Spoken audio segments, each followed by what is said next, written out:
Noi pensiamo partita dopo partita, purtroppo l'insidia è sempre dietro l'angolo. Venire qui a giocare a Castellammare sapevamo che sarebbe stata una partita difficile perché comunque è una buona squadra, ha fatto vedere grandi cose e sapevamo che avremmo dovuto fare veramente qualche cosa di più del normale per vincere. Il vento diciamo che non ha semplificato le cose, però siamo partiti bene, li abbiamo schiacciati fin da subito nella loro area, complice anche vento a favore, bene così dai. Ci alleniamo sempre per fare il meglio, è normale, il mister fa le scelte, siamo pagati per questo, quindi alla fine va bene.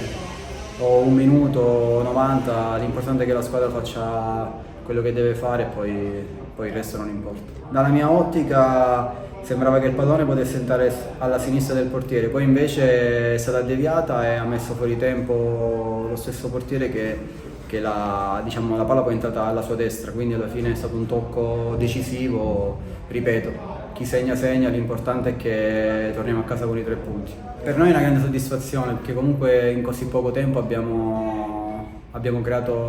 si è creata una bella atmosfera. Diciamo che a Caltanissetta negli ultimi anni non c'è stata un seguito così.